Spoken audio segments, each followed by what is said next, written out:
ಆತ್ಮೀಯ H16 news ಅರ್ಥಾತ್ ಸೀತಾರಾಮ್ ನ್ಯೂಸದ ವೀಕ್ಷಕರೇ, ನಾನು ನಿಮ್ಮವ ಎಂ ಆಯುಧ ಮಲ್ಲಪ್ಪ ಜೊತೆ ಅವರು. ತಾವು ಈಗ ಸುದ್ದಿಗಳ ಲೋಕಕ್ಕೆ ಎಂಟ್ರಿ ಹೊಡಿತಾ ಇದ್ದೀರಿ. ಈ ಸುದ್ದಿಗಳನ್ನು ಪ್ರತಿಯೊಂದು ನೋಡೋ ಜೊತೆಗೆ ನಿಮ್ಮ ಅಭಿಪ್ರಾಯಗಳನ್ನು ಹಚ್ತಾ ಇರ್ರಿ. ಯಾಕಂದರೆ ಈ ಸುದ್ದಿಗಳು ನಿಮಗಾಗಿ, ನಿಮ್ಮ ಬದುಕಿಗಾಗಿ, ನಿಮ್ಮ ವೈಚಾರಿಕೆಗಾಗಿ, ನಿಮ್ಮ ತಿಳುವಳಿಕೆಗಾಗಿ ನಿಮಗೂ ಗೊತ್ತು. ಜೊತೆಗೆ ನಮಗೂ ನಿಮ್ಮೊಂದಿಗೆ ಇದೊಂದು ಮಾತಾಡುವಂಥ ಜೊತೆಗೆ ಸುದ್ದಿಗಳನ್ನು ಬಿಡುವಂಥ ಕೆಲಸ.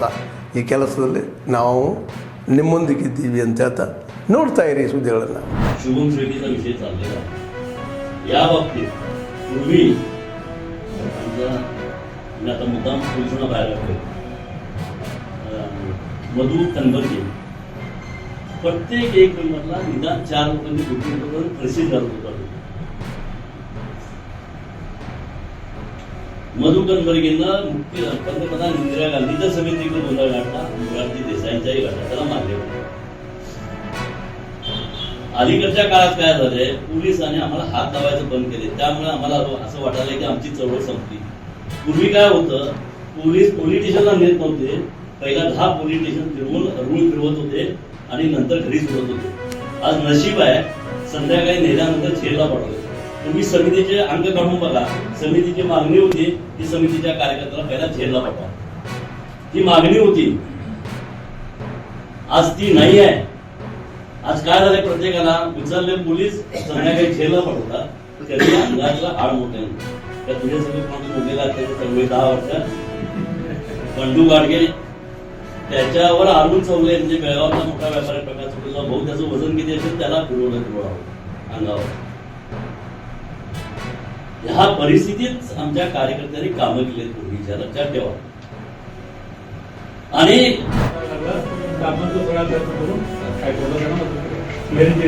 चर्चा चालू सगळे एमजी पटेलांच्या बरोबर आहे. तर आपले सगळी वकील म्हणजे आता मराठ्याचे वकील भरपूर आहेत, पण मला वाटतं 3-4च आमच्यावर असतात. त्या कोर्टात गेला की सगळे मान्य करतात. त्या मराठ्याचा तुम्ही संस्कार करणार आणि पत्रकार परिषद हे सांगतात.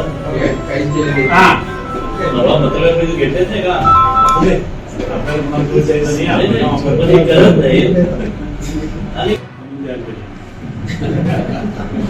पण ते करणार नाही. मग त्याच्यासाठी मध्यवर्तीची एखादी 11 किंवा 12 कमिटी असते, तर अशा लोकांना भेटली. परत आपल्या सोसायटी मराठी संस्था आहे त्या लोकांना बोलतो. आपले काही उद्योगपती चांगले मराठी भाषेविषयी समितीविषयी त्यांना प्रेम आहे, तशा लोकांना भेट नाही. हे सुद्धा आपल्याला सपोर्ट पाहिजे. तर आपल्या काही खेड्यातल्या लोकांनी परवानी आंबेवडे गाव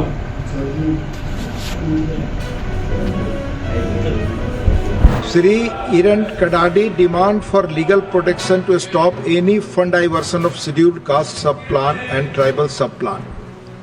धन्यवाद महोदय, आपने मुझे यह महत्वपूर्ण विषय उठाने का अवसर प्रदान किया. आज मैं इस सदन के माध्यम से कर्नाटक में कांग्रेस सरकार की प्रशासनिक विफलताओं और असंवैधानिक विचारधारा की और सरकार और देश का ध्यान आकर्षित करना चाहता हूं.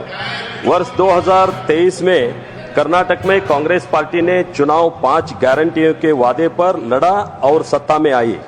लेकिन अब वही 5 गारंटियों राज्य के बजट पर 52,000 करोड़ का बोझ बन चुकी है. यह स्पष्ट है कि राज्य सरकार के पास इस भारी भरकम खर्च को वहन करने के लिए वित्तीय संसाधन नहीं है. सरकार इस बोझ को पूरा करने के लिए SCCSP और TSP को फंड को डाइवर्ट कर रही है. वर्ष 2024 और 25 के SCSP TSP फंड बजट में कुल 37,648 करोड़ में से 14,730 करोड़ यानी लगभग 28% राशि गारंटी योजनाओं में खर्च कर दी गई. यह केवल आर्थिक अन्याय नहीं है, बल्कि यह भारत के संविधान, सामाजिक न्याय के सिद्धांतों और खुद कांग्रेस सरकार द्वारा 2013 में लाए गए कानून का भी सीधा उल्लंघन है, जिसके अनुसार बजट का 24% उपयोग केवल दलितों और आदिवासियों को कल्याण पर खर्च किया जाना अनिवार्य है। इस फंड को अन्य योजनाओं में खर्च करना न केवल इन समुदायों को अधिकारों का हनन है, बल्कि यह उस भरोसा के भी अपमान है जो इन वर्गों ने लोकतंत्र सरकार पर किया है। डॉक्टर बाबा साहेब अम्बेडकर ने दलितों और आदिवासियों को सामाजिक न्याय सुरक्षित करने के लिए संविधान में संरक्षण दिया था, लेकिन कांग्रेस सरकार उनके लिए निर्धारित राशि को अपनी राजनीतिक योजनाओं में खर्च कर इन समुदायों को अधिकार छीन रही है। इतना ही नहीं, कर्नाटक में कांग्रेस सरकार ने सरकारी ठेकों में एक विशेष समुदाय को 4% आरक्षण देने की व्यवस्था की है, जिससे दलित और आदिवासियों के लिए आरक्षित अवसरों का हनन होगा।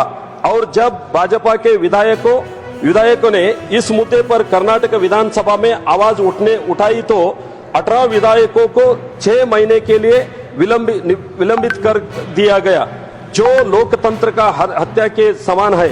इसलिए महोदय, आपके माध्यम से मेरी केंद्र सरकार से विनती है कि कर्नाटक में कांग्रेस सरकार द्वारा SC/ST समुदाय के लिए तय किया गया फंड का जो गलत इस्तेमाल की ಅಲ್ಲಿ ನಮ್ಮ ಇಲಾಖೆನ ಸಾರಾಗುತ್ತೆ. ನಮ್ಮ ಗಂಗಾಧರ ಅವರು ಯಾವಾಗದಿಂದ ಸರ್ವಿಸ್ಗೆ ಸೇರ್ಕೊಂಡಿದ್ರು, ಆವಾಗಿಂದ ರಿಟೈರ್ಡ್ ಆಗುವವರೆಗೆ ಅವರು ತಮ್ಮ ಎಲ್ಲ ಅನಿಸಿಕೆಗಳು, ಎಲ್ಲ ಮುಖ್ಯಾಂಶಗಳು ಅದನ್ನು ನೀಟಾಗಿ ಅವರು ಬರೆದು ತಂದಿದ್ದಾರೆ. ಯಾವ ಅಧಿಕಾರಿ ಅಥವಾ ಸಹೋದ್ಯೋಗಿಗೆ ಅಥವಾ ಜೂನಿಯರ್ಗೆ ಅವರು ಮರೆತುಕೊಂಡಿಲ್ಲ. ಏನು ಈ ಇಲಾಖೆಯಿಂದ ಕಲಿಸ್ಕೊಂಡು ಹೋಗಿದ್ದಾರೆ ಅದನ್ನ ಅದು ಎಷ್ಟು ಪ್ರಿಪರೇಷನ್ ಮಾಡ್ಕೊಂಡು ಒಂದು ಅನುಶಾಸನದಿಂದ ನಮ್ಗೆ ಇಲ್ಲಿ ಭಾಷಣ ಮುಖಾಂತರ ನಮ್ಗೆ ಮಾಡಿ ತೋರಿಸಿದ್ದಾರೆ. ಅಷ್ಟೇ ಆಗಿ ನಮ್ಮ ಜಾಲಪ್ಪ ಅವರು ಸಹ ಒಂದು ಪೇಜ್ ನಲ್ಲಿ ಬಹಳ ಬ್ರೀಫ್ ಆಗಿ ಎಲ್ಲರಿಗೂ ಒಂದು ಸಂದೇಶ ತಗೊಂಡು ಬಂದು ಇಲ್ಲಿ ವರದಿ ಭಾಷಣ ಮಾಡಿದ್ದಾರೆ. ನಾವು ಇಬ್ಬರಿಗೆ ಕಡೆ ನೋಡಿದ್ರೆ ನಮ್ಗೆ ಈಗ ಮಾತಾಡ್ಲಿಕ್ಕೆ ಏನು ಉಳಿದಿಲ್ಲ. ಆತ್ಮೀಯರೇ, ಎಲ್ಲ ಸುದ್ದಿಗಳನ್ನು ನೋಡಿದ್ರಲ್ಲ, ಏನು ಅನಿಸ್ತು ನಿಮಗೆ? ಇದರಲ್ಲೇ ನಿಮ್ಗೆ ಲೈಕ್ ಆಗಿರ್ಬೋದು, ಡಿಸ್ಲೈಕು ಆಗಿರ್ಬೋದು, ಕಾಮೆಂಟ್ ಬೇಡಪ್ಪ ಅಂತ ಅನಿಸಿರ್ಬೋದು, ಕಾಮೆಂಟ್ ಮಾಡಬೇಕಪ್ಪ ಅನಿಸಿರ್ಬೋದು, ಶೇರ್ ಮಾಡಬಾರ್ದಪ್ಪ ಅನಿಸಿರ್ಬೋದು, ಅದು ಮಾಡಬೇಕು ಅನಿಸಿರ್ಬೋದು. ಏನಾದರೂ ಆಗಲಿ ಶೇರ್ ಮಾಡ್ತಾಯಿರಿ, ಈ ನ್ಯೂಸ್ಗಳನ್ನ ಹಂಚ್ತಾ ಇರಿ, ಜೊತೆಗೆ ಇದಕ್ಕೆ ಸಬ್ಸ್ಕ್ರೈಬ್ ಆಗ್ತಾಯಿರಿ ಅಂತ ಹೇಳ್ತಾ H16 ನ್ಯೂಸ್ ಅರ್ಥಾತ್ ಹೇ ಸೀತಾರಾಮ್, ಇದು ಸತ್ಯದ ಕೈಗೆ ನಡಿ. ವಂದನೆಗಳು.